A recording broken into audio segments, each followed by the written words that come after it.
হ্যাঁ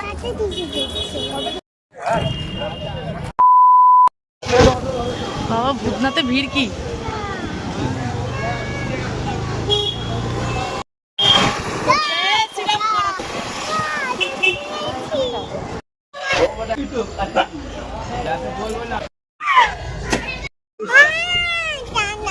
নমস্কার বন্ধুরা, আজের ব্লগটা কিন্তু এখানেই শুরু করছি। হ্যাঁ, তোমরাও দেখলে আগের দিন শনিবারেই এসেছিলাম হচ্ছে গঙ্গার ঘাটে বিপত্তারিণী পুজো করতে। এটা হচ্ছে আজকের দিনটা হচ্ছিল রবিবারের জন্য, তাই জন্য ওর বাবা ছুটিও ছিল, তো আমরা গঙ্গা জল নিতে চলে আসি। হ্যাঁ, আমরা গঙ্গা থেকেই কিন্তু গঙ্গা জল নিয়ে যাই, আমরা কোনো রেডিমেড দোকান থেকে কিনে না, কারণ এখন হচ্ছে দোকান দিয়ে গঙ্গা জল পাওয়া যায় সেই জন্য। আর আমার মেয়েকে যেহেতু বলেছিলাম না স্নান করবে হচ্ছে গঙ্গায়, তো সেই জন্য খুব এক্সাইটেড হয়েছিল। আমরা বারণ করা সত্ত্বেও কিন্তু একা একাই স্নান করবে, ওর মনে খুব সাহস। ওর দিদি তো এবারে আসেনি, তাই জন্য একা একাই স্নানটা করে নিল। ওর বাবাও এবারে করেনি স্নান।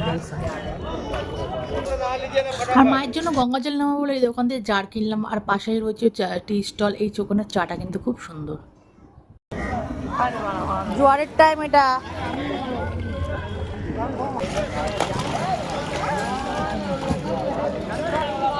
এখানে মাথাতে মানে এরকম এরকম না পুকুর হয়ে পা আমি সাঁতার কাটি। হ্যাঁ, আমি ব্যায়াম করি না এরকম করে ব্যায়াম করি না।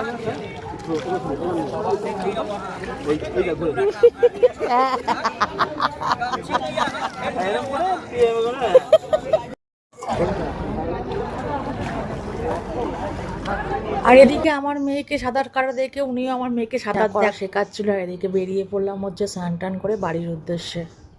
বাড়িতে গিয়ে আবার হচ্ছে সন্ধ্যাবেলায় ছিল হচ্ছে আমার মেয়ের প্রথম, এই জীবনে প্রথম আঁকার কম্পিটিশন। যে কম্পিটিশনে বসলো সেখানে আমি যাইনি, ওর বাবাকে দিয়েই পাঠিয়েছিলাম। আমি দূর থেকে ক্যামেরা বন্দি করেছিলাম, ওকে আমি দেখা দিইনি। ও দেখা দিলে হয়তো আমাকে দেখে উঠে পড়তো, সেই জন্য। আর তোমরা দেখতে পাচ্ছ এটা হচ্ছে আমার বাবার বাড়ি পাড়ায় কম্পিটিশন যে ক্লাব, ওই ক্লাবে আমাদের ওর বাবার সদস্য। তোমরা দেখতেই পাচ্ছ তো ওর বাবা তো রয়েছেই সাথে, আচ্ছা রয়েছে। আমি তো চিন্তা করছিলাম যে আঁকবে কি না, কিন্তু না, দেখলাম ভালোই আঁকতে বসেছে। তার সঙ্গে আবার একটা বন্ধু জোগাড় করে নিয়ে যা, দেখো পাশাপাশি কিন্তু আঁকছে আর গল্প করছে। কি গল্প করছে ও আমি নিজেও জানি না। আর দেখো বাচ্চাদের সঙ্গে ভালো বন্ধু হয়। আমার বড় মেয়ে বসেছিল হচ্ছে পাশের বিভাগে খ বিভাগ, আমার ছোট মেয়ে হচ্ছিল ক বিভাগ, আর বড় মেয়ে হচ্ছে খ বিভাগ। তো পাশাপাশি বলতে অনেকটা দূরে, কেউ কাউকে দেখতে পাচ্ছে না। আর এদিকে দেখো পুরো 200 বাচ্চা তো বসেছিল সেদিনকার। 200খানা ফর্ম বিলি হয়েছিল। আর আশেপাশে সব হচ্ছিল স্টুডেন্টের যারা রয়েছে, বাচ্চাদের নিয়ে এসেছিল। আমরা তো নয় সামনে থেকে। আর এদিকে দেখো দূর থেকে আমি ক্যামেরা করছি আমার ছোট মেয়ে কি করছে, আর এদিকে বড় মেয়ের কাছেও আসছি। আমি দেখছি দুজনে মিলে কি করছে। দেখি দুজনের মতন দুজনের কাজ করছে।